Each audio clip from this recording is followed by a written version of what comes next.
Hi everyone, happy Thursday. We are on chapter 9 now, and it is titled The Parents. So, in the last chapter, we read about how Miss Honey had her meeting with Miss Trunchbull, and how she finally decided that on her own she was going to help Matilda, whether she was stuck in the low class or not. And so now we're going to see what happens with the parents. But first, we have some vocabulary words. So, the first one is spite, which means a desire to harm, anger, or defeat another person. We have prospect, which means the possibility that something will happen in the future. Appealed, which means a quality that causes people to like someone or something. The fourth one is frail, which means having less than a normal amount of strength or force. Also means very weak. The fifth one is rapturous, which means showing extreme pleasure, love, or enthusiasm for someone or something. Daft means strange or funny. And our last one is delinquents, a young person who regularly does illegal or immoral things. So like yesterday, you're going to have 2 sentences that you need to write. So I'll show this at the end of the video again. So we are on chapter 9.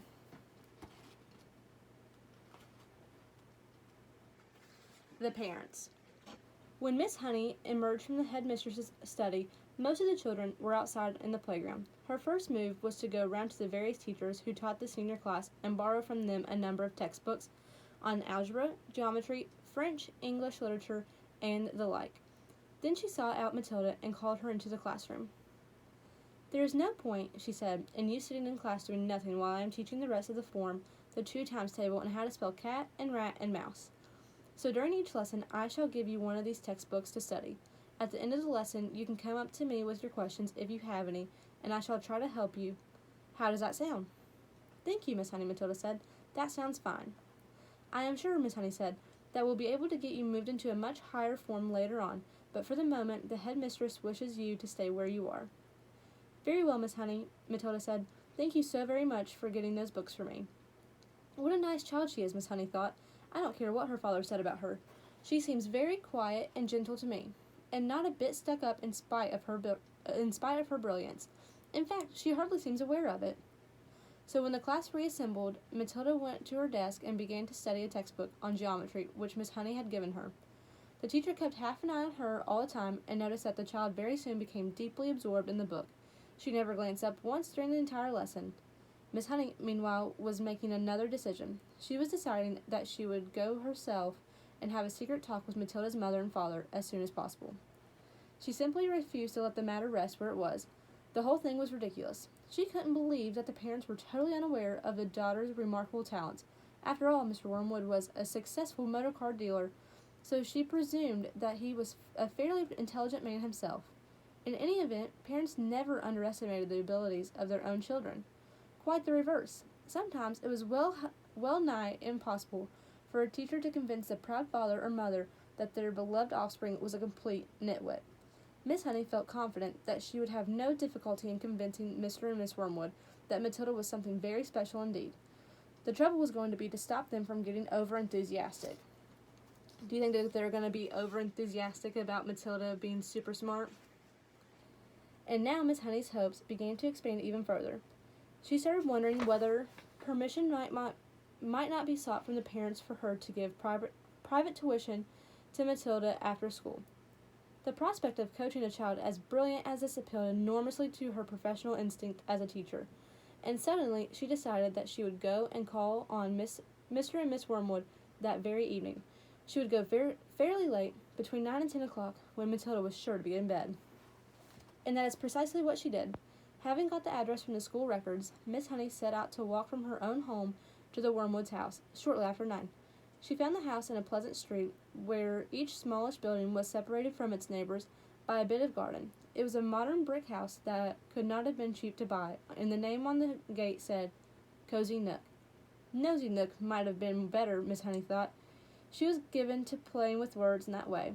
She walked up the path and rang the bell, and while she stood waiting she could hear the television blaring inside. The door was opened by a small, ratty-looking man with a thin, ratty mustache who was wearing a sports coat that had an orange and red stripe in the material. "Yes," he said, peering out at Miss Honey. "If you're selling raffle tickets, I don't want any." "I'm not," Miss Honey said. "And please forgive me for butting in on you like this. I am Matilda's teacher at school, and it is important I have a word with you and your wife." "Got into trouble already, has she?" Mr. Wormwood said, blocking the doorway. "Well, she's your responsibility from now on. You'll have to deal with her." Here's a picture of Mr. Wormwood and Miss Honey. "She is in no trouble at all," Miss Honey said. "I have come with good news about her. Quite startling news, Mr. Wormwood. Do you think I might come in for a few minutes and talk to you about Matilda?" "We are right in the middle of a program," Mr. Wormwood said. "This is most inconvenient. Why don't you come back at another time?" Miss Honey began to lose patience. "Mr. Wormwood," she said, "if you think some rotten TV program is more important than your daughter's future, then you ought not to be a parent. Why don't you switch the darn thing off and listen to me?" That shook Mr. Wormwood. He was not used to being spoken to in this way. He peered carefully at the slim, frail woman who stood so resolutely out on the porch. "Oh, very well, then," he snapped. "Come on in and let's get it over with." Miss Honey stepped briskly inside. "Miss Wormwood isn't going to thank you for this," the man said as he led her into the sitting room, where a large platinum blonde woman was gazing rapturously at the TV screen. "Who is it?" the woman said, not looking around. "Some school teacher," Mr. Wormwood said. "She said she's got to talk to us about Matilda." He crossed to the TV set and turned down the sound, but left the picture on the screen. "Don't do that, Harry," Miss Wormwood cried out. "Willard is just about to propose to Angelica." "You can still watch it while we're talking," Mr. Wormwood said. "This is Matilda's teacher. She says she's got some sort of news to give us." "My name is Jennifer Honey," Miss Honey said. "How do you do, Miss Wormwood?" Miss Wormwood glared at her and said, "What's the trouble, then?" No one invited Miss Honey to sit down, so she chose a chair and sat down anyway. "This," she said, "was your daughter's first day at school." "We know that," Miss Wormwood said, ratty about missing her program. "Is that all you came to tell us?" So there's Miss Wormwood mad that she can't watch her television show. Miss Honey stared hard into the other woman's wet gray eyes, and she allowed the silence to hang in the air until Miss Wormwood became uncomfortable. "Do you wish me to explain why I came?" she said. "Get on with it then," Miss Wormwood said. "I'm sure you know," Miss Honey said, "that children in the bottom class at school are not expected to be able to read or spell or juggle with numbers when they first arrive. 5-year-olds cannot do that, but Matilda can do it all. And if I am to believe her—" "I wouldn't," Miss Wormwood said. She was so ratty at losing the sound on the TV. "Was she lying then," Miss Honey said, "when she told me that nobody taught her to multiply or read? Did either of you teach her?" "Teach her what?" Mr. Wormwood said. To read books," Miss Honey said. "Perhaps you did teach her. Perhaps she was lying. Perhaps you have shelves of books all over the house. I wouldn't know. Perhaps you are both great readers." "Of course we can read," Mr. Wormwood said. "Don't be so daft. I read the auto car and the motor from cover to cover every week." "This child has already read an astonishing amount of books," Miss Honey said. "I was simply trying to find out if she came from a family that loved good literature." "We don't hold with book reading," Mr. Wormwood said. "You can't make a living from sitting on your fanny and reading storybooks. We don't keep them in the house." "I see," Miss Honey said. "Well, all I came to tell you was that Matilda has a brilliant mind, but I expect you knew that already." "Of course I knew that she could read," the mother says. "She spends her life up in her room buried in some silly books." "But does it not intrigue you," Miss Honey said, "that a little 5-year-old child is reading long adult novels by Dickens and Hemingway? Doesn't that make you jump up and down with excitement?" "Not particularly," the mother said. "I'm not in favor of blue-stocking girls. A girl should think about making herself look attractive so she can get a good husband later on. Looks is more important than books, Miss Hunky." "The name is Honey," Miss Honey said. Here are the parents. They don't look very happy, in my opinion. "Now look at me," Miss Wormwood said. "Then look at you. You chose books. I chose looks." Miss Honey looked at the plain, plump person with the smug, suet pudding face who was sitting across the room. "What did you say?" she asked. "I said, You chose books, and I chose looks, Miss Wormwood said. And who's finished up the better off? Me, of course. I'm sitting pretty in a nice house with a successful businessman, and you're left slaving away teaching a lot of nasty little children the ABCs.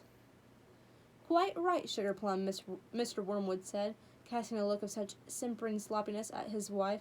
If it would have made a cat sick. Miss Honey decided that if she was going to get anywhere with these people, she must not lose her temper. I haven't told you all of it yet, she said. Matilda, so far as I can gather at this early stage, is also a kind of mathematical genius. She can multiply complicated figures in her head like lightning. What's the point of that when you can buy a calculator? Mr. Wormwood said. A girl doesn't get a man by being brainy, Miss Wormwood said. Look at that film star, for instance, she added, pointing the finger at the silent TV screen, where a female was being embraced by an actor in the moonlight. You don't think she got him to do that by multiplying figuring at him, do you? Not likely. And now he's going to marry her. You see if he doesn't. And she's going to live in a mansion with a butler and lots of maids. Miss Honey could barely believe what she was hearing. She had heard that parents like this existed all over the place and that their children turned out to be delinquents and dropouts, but it was still a shock to meet a pair of them in the flesh. Matilda's trouble, she said, trying once again, is that she is so far ahead of everyone else around her that it might be worth thinking about some extra kind of private tuition. I seriously believe that she could be brought up to university standard in 2 or 3 years with proper coaching. University, Mr. Wormwood shouted, bouncing up in his chair. Who wants to go to university, for heaven's sakes? All they learn there is bad habits. That is not true, Miss Honey said. If you had a heart attack this minute and had to call a doctor, that doctor would be a university graduate. If you got sued for selling someone a rotten second-hand car, you'd have to get a lawyer, and he'd be a university graduate too. Do not despise clever people, Mr. Wormwood, but I can see we're not going to agree. I'm sorry I burst in on you like this. Miss Honey rose from her chair and walked out of the room. Mr. Wormwood followed her to the front door and said, Good of you to come, Miss Hawks. Or is it Miss Harris? It's neither, Miss Honey said, but let it go. And she went away. So there's the end of chapter 9. Go and fill out the form. I hope you guys have a great day. Bye.